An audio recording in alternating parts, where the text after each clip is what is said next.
नमस्कार दोस्तों, जैसा कि हमारे कछवाहा वंश की श्रृंखला चल रही थी, उसी श्रृंखला को आगे बढ़ाते हुए आज हम अध्ययन करेंगे। इससे पहले का जो वीडियो था, उस वीडियो में हमने देखा किस प्रकार से भारमल के अकबर के साथ मुगल सत्ता के साथ संबंध स्थापित होते हैं। वो अपनी पुत्री जिसका नाम हरकुबाई मरियम उजमानी के नाम से जानी जाती है और कछवाहा और मुगलों के एक साथ वैवाहिक संबंध स्थापित होते हैं। यह भारत के पहले वैवाहिक संबंध थे जो राजपूतों के मुसलमानों के साथ स्थापित होते हैं।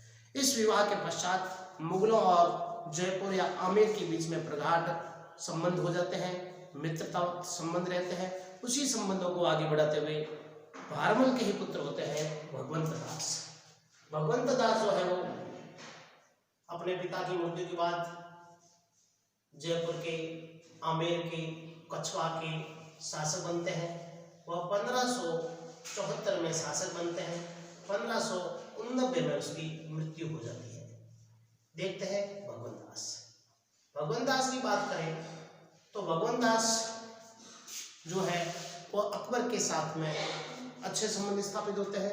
अकबर इसको 1582 में पंजाब का सूबेदार बना देते हैं। पंजाब का सूबेदार बना दिया जाता है। सूबेदार का अर्थ है उस क्षेत्र विशेष में शासक का नुमाइंदा और शासक की पूरी बातचीत रखने वाला होता है और उस क्षेत्र के अंदर पूरा दखल उस विशेष व्यक्ति का रह जाएगा। तो पंजाब का एक प्रकार का राजा बना दिया जाता है भगवंत दास।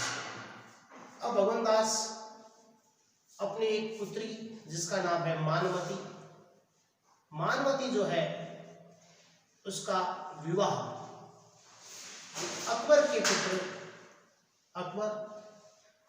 अकबर के पुत्र होता है जिसका नाम है जहांगीर, जिसको शुरुआत में सलीम के नाम से जाना जाता है।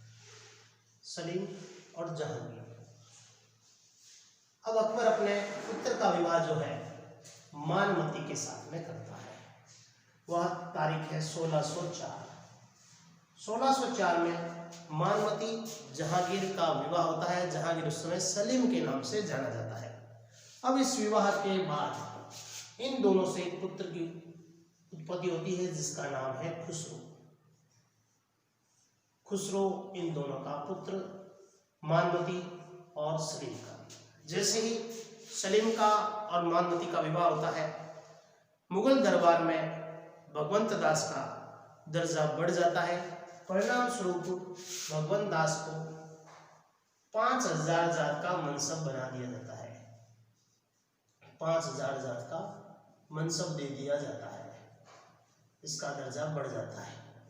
लेकिन उधर इसकी पुत्री भगवंत दास की पुत्री इस मानवती के समस्याओं का पहाड़ टूट पड़ता है। खुसरो और इधर सलीम या जहांगीर, इन दोनों के बीच में मतभेद होने शुरू हो जाते हैं। आपस में इनके वैचारिक मतभेद हो जाते हैं। सलीम अपनी पत्नी, अपनी बेगम मानवती को खुसरो को समझाने के लिए कहता है, लेकिन खुसरो अपनी माँ की भी बात को नहीं मानता है। परिणाम स्वरूप अंततः 1604 दुखी होकर के मानवती आत्महत्या कर लेती है। मानवती अपने पुत्र के कारण आत्महत्या कर लेती है और 1589 के अंदर 1589 में से पहले ही भगवंत दास की मृत्यु हो चुकी होती है। अब भगवंत दास के पश्चात उसके ही पुत्र जिसका नाम है मानसिंह है वो यहाँ का शासक बनता है। मानसिंह जयपुर का शासक बनता है। मानसिंह 1589 में आमेर का शासक बनता है। मानसिंह 1589 में आमेर का शासक बनता है। 1614 में इसकी मृत्यु हो जाती है। देखते हैं मानसिंह के बारे में। अब मानसिंह जो है, इसकी एक तो विशेषता, इसका जन्म मोजम्माबाद में होता है। आमेर के पास इन्हीं कछवाहों के ही साम्राज्य में सत्ता में स्थापित मोजम्माबाद में इसका जन्म होता है। मानसिंह का। मानसिंह 12 वर्ष की उम्र में ही 12 वर्ष की उम्र में ही अकबर की सेवा में चला जाता है। अपने दादा के कहने से अकबर सेवा में चला जाता है। मानसिंह को अकबर फरजंद की उपाधि देता है। ये इंपॉर्टेंट प्रश्न बनेगा। फरजंद की उपाधि जयपुर शासन में किसको मिली हुई थी? तो फरजंद की उपाधि मिली हुई थी मानसिंह को, और फरजंद का अर्थ होता है बेटे जैसा। अकबर इसको अपने बेटे के जैसा मानता है, बेटे जैसा, इसको फरजंद की उपाधि मिलती है। अब जब हम बात करते हैं मानसिंह की, मानसिंह के दरबार की बात करें हम, तो मानसिंह का जो समकालीन था वह एक तो अकबर इसका समकालीन था, दूसरा अकबर का पुत्र जहांगीर, ये दोनों इसके समकालीन रहे। अब मानसिंह के कुछ सैन्य अभियान थे, उस सैन्य अभियान के ऊपर हम चर्चा करते हैं। इस पे प्रश्न बनता है परीक्षा में, अक्सर सैन्य अभियान पे मानसिंह के प्रश्न बनता है।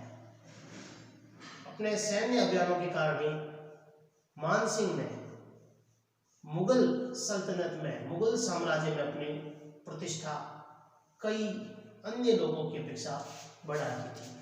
इसका जो पहला सैनिक अभियान होता है वह होता है 1569 में सरनाला का अभियान। हालांकि इसको अपने को सरनाल अभियान या सरनाल युद्ध, ये इसके पिता भगवंत दास के साथ इसने किया था, अकेले नहीं थे, ये अपने पिता भगवंत दास के साथ सरनाल गए थे, गुजरात अभियान किया था। और इस गुजरात अभियान में जो मिर्जा बंधु थे, उन मिर्जा बंधुओं का दमन किया था। मिर्जा बंधु सैयद इब्राहिम मिर्जा जो था, उनके भाई थे, उनका दमन किया था, मिर्जा बंधुओं का दमन किया था, बंधुओं का दमन। उसके पश्चात आता है 1572 का जो समय है, इस समय में रणथंबोर का अभियान करता है, और रणथंबोर के शासक सुरजनहाड़ा को पराजित करता है। सुरजनहाड़ा को यह पराजित करता है। हालांकि ये दोनों अभियान मानसिंह स्वतंत्र रूप से नहीं करता है। फिर बाद में आता है तीसरा अभियान, हल्दी घाटी अभियान। हल्दी घाटी अभियान, ये दोनों पिता और अन्य किसी व्यक्ति के साथ में होते हैं। हल्दी घाटी जो अभियान होता है स्वतंत्र रूप से खुद करता है। इन दोनों में इसको सफलता मिलती है, लेकिन इस हल्दी घाटी अभियान में इसको आंशिक सफलता मिलती है।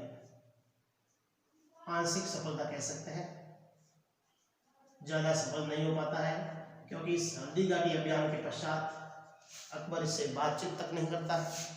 इस हल्दी घाटी अभियान के पश्चात अकबर के द्वारा इसकी ड्यूटी बंद कर दी जाती है। परिणाम स्वरूप इसमें कोई विशेष ज्यादा इसको उपलब्धि मिलती नहीं है। ये घटना है 1576 की, जो कि हल्दी घाटी का अभियान है। इस हल्दी घाटी अभियान के पश्चात में 1581 काबुल का अभियान, अफगानिस्तान काबुल अभियान में लिया जाता है, और वहां के शासक हकीम खां सूरी को पराजित करता है। हकीम खां सूरी इसको पराजित करता है। उसके पश्चात में 1589 के पश्चात 1587 यहाँ बिहार अभियान होता है, और इस बिहार अभियान के अंदर वहां का जो शासक है पूर्णमल, उस पूर्णमल को पराजित करता है।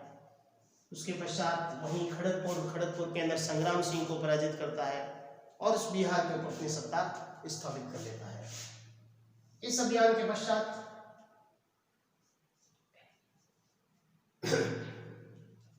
1590-94 के अंदर बंगाल अभियान में यह जाता है, और वहां के जो शासक है केदार, उस केदार को पराजित करता है। केदार को पराजित करने के बाद 10 साल पश्चात 1604 में वहां से जसोर नामक स्थान से वह शीला माता की मूर्ति लेकर के आता है और जयपुर में उसकी स्थापना करता है। इसके पश्चात उड़ीसा का अभियान, उड़ीसा अभियान में भी वहाँ उसको विजय मिलती है, नासिर खां को पराजित करता है और इसका अंतिम अभियान हम सबसे बाद में पढ़ेंगे। इससे पहले इसकी कुछ उपलब्धियां हम देख लेते हैं। स्थापत्य कला में इसकी उपलब्धि मानसिंह की। स्थापत्य कला में, स्थापत्य क्षेत्र में अगर हम बात करें तो मानसिंह का जो कार्य है काफी स्थापत्य कला की दृष्टि से बड़ा ही स्वर्णिम कार्य रहा है। स्थापत्य कला, पहली बात तो ये आती है अपने पूर्वजों के बनाए हुए आमेर दुर्ग का निर्माण। हालांकि कोकिल देव ने आमेर दुर्ग का निर्माण शुरू किया था, लेकिन वास्तव में जो आमेर दुर्ग का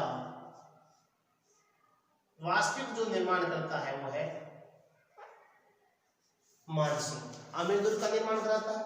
उसके पश्चात कदमी महल, जहां पे इनका राज तिलक होता है, कदमी महलों का निर्माण कराता है।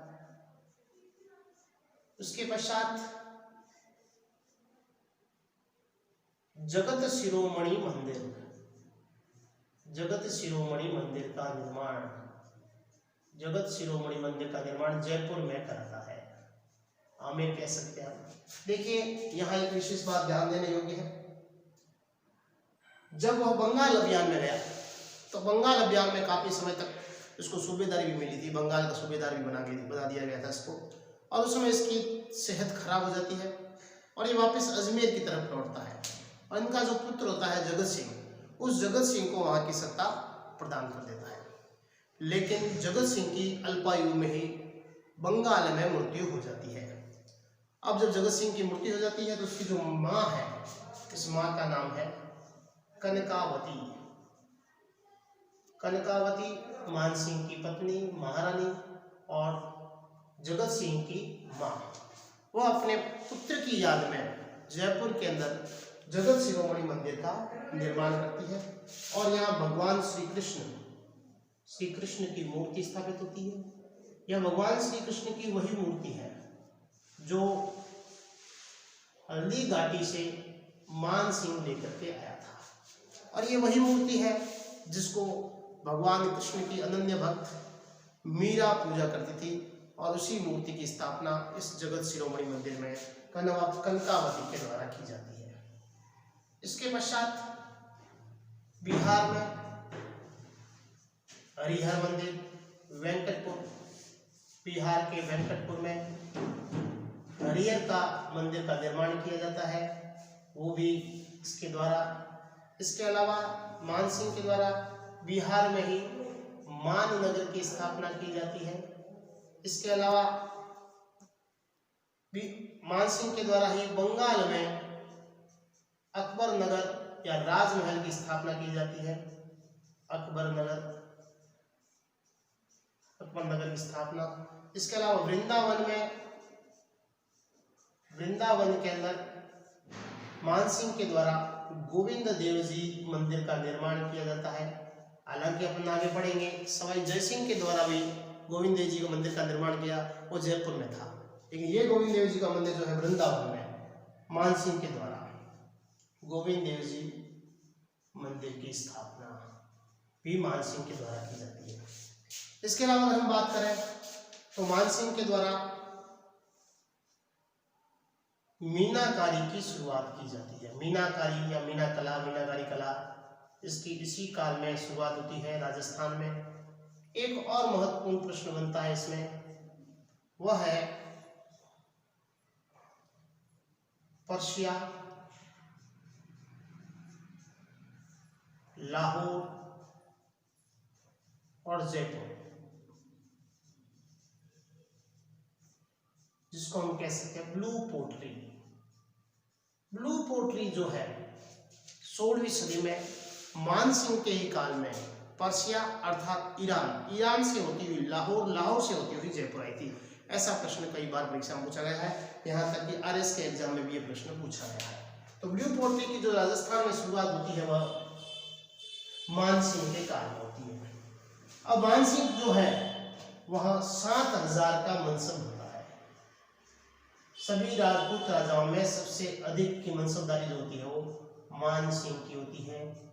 मान सिंह को 7 हजारी जात का मनसबदार बनाया जाता है। सर्वाधिक राजपूतों में यही मनसबदारी होती है। अब अंत में जो इसका 1614 के अंदर मान सिंह का अंतिम जो अभियान था वह था अहमदनगर। अहमदनगर जो कि महाराष्ट्र में आया है। उस महाराष्ट्र के अहमदनगर अभियान के अंदर एलिचपुरा नामक स्थान पे मान सिंह की मृत्यु हो जाती है। एलिचपुरा में 16 जुलाई 1589 को मान सिंह की मृत्यु हो जाती है। हालांकि कई इतिहासकार 16 जुलाई की अपेक्षा 6 जुलाई भी बताते हैं, लेकिन अगर हमारे परीक्षा में प्रश्न आ जाता है तो इस प्रश्न का उत्तर ही होगा 16 जुलाई। अगर गोपीनाथ शर्मा के अनुसार प्रश्न पूछ लिया जाए तो फिर ये प्रश्न जो होगा वो 6 जुलाई हो सकता है, अन्यथा 16 जुलाई 1589 को मान सिंह की मृत्यु हो जाती है। इस प्रकार से अगर हम राजस्थान के राजपूत मुगलों के संबंधों की चर्चा करें और अगर हमारे किसी सिलेबस के अंदर राजपूत मुगल संबंध है तो उसमें सबसे जो महत्वपूर्ण बिंदु आता है वो यही मान सिंह का आता है, और जिसमें मान सिंह की स्थापत्य कला और मान सिंह का सैन्य अभियान, इस पे बहुत अधिक प्रश्न बनते हैं। तो ये था मेरा वीडियो मान सिंह का। इसके आगे हम कछवाहा वंश को और बढ़ाएंगे। आप मेरे वीडियो को जरूर लाइक करें, शेयर करें, सब्सक्राइब करें। थैंक यू, धन्यवाद।